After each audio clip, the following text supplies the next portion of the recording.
Ministers, you've got a big problem, and I'm sure it isn't easy to fix.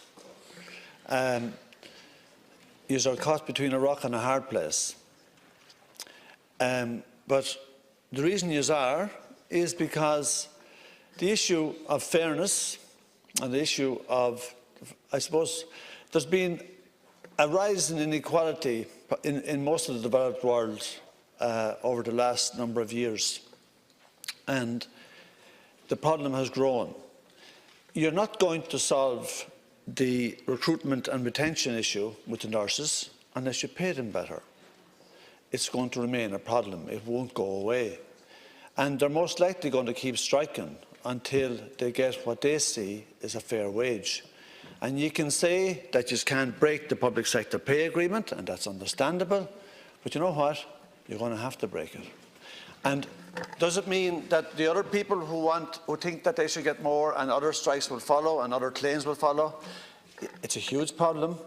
But the truth be told is other sectors too are probably struggling to make ends meet. Now, and I don't expect you to solve the problem overnight, but it is a fact that back in the 80s, you could buy a house in this town for 3 times your wages. Now you could buy it for 9 times. That's a big problem. Rent is a huge problem. The nurses are struggling to make ends meet, and so are others. And a big problem as well is that contrast is a huge issue. We all look at what's happening. You look at what others have, what's happening in other areas. And that can be very annoying sometimes. Pascal, you've heard me going on about the loss of money in NAMA for a long time, right? I still insist that if things were done different, I think up to 20 billion could have been saved. I genuinely believe that, and I've probably looked under the covers more than most, right? Now, that's a huge problem, and the nurses see that. The Children's Hospital, I actually think this is nuts. I'm wondering why BAM even got near it. BAM played Grange Garman over 2 years because they didn't get the job. Huge cost to the state. BAM got a job down in Cork Port, and after they'd been given the tender, they wanted another 11 million because they said, we made a mistake in the tender. Went to court to fight about it. Why are these people even being put on a tender list? The price for the hospital is too high. I've been looking at this from a construction point of view, and I can tell you, there's about 30% fluff in there, right? This is a joke. They're conning you. It's a scam. And how do you deal with it? When the extra price came in, who analysed it?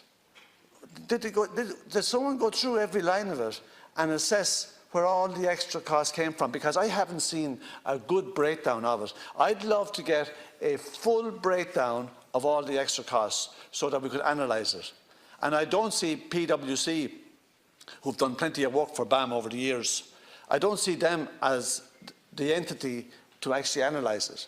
Is there anybody from the construction sector looking at it? Because this is where the extra costs are. This is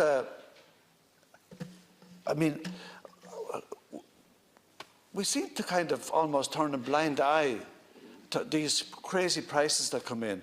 It's for the state. We'll get away with this. It won't be analysed. It actually, if a private entity got someone, in fact, I'll tell you a very quick story. I know of a job in this town a couple of years ago. Sorry? I will. In this town a couple of years ago, 4 guys were asked to price a job. Tenders had to be in 5 o'clock Friday evening. A week beforehand, one of them rang the other 3. Everyone's names were known. They rang the other 3 and said, let's meet and have a chat. A week before the tenders had to be in. Met and had a chat. Said, right, okay, let's do a deal. How about we come in here 5 hours before we hand in our tenders next week, and we'll open our tenders, and the second lowest gets the gig. And the other guy, whoever is lowest, has to revise his price. It drove the price up by about 2.5 million at the time. So it wasn't a big job, but it was a big job enough, right? Now, it was for a private entity. they've done a bit of investigating. How in God's name is it costing so much? And they actually found out what happened. Threw the four of them out. Do you know what? I'd throw BAM out. And you know what? I was listening to Jimmy Sheehan at Mahy's thing yesterday in the Davy Room. Jimmy Sheehan's talking a lot of sense. Connolly should be considered again. And you know what? If you stick with the Children's Hospital in James's, right? Now, as a builder, right? The extras that are going to accumulate in James's are multiples of extras that would accumulate in Connolly. James is a nightmare to build. Depriving others of asking questions if we don't stick to the time slot. Now, let me explain this. When the rural independents have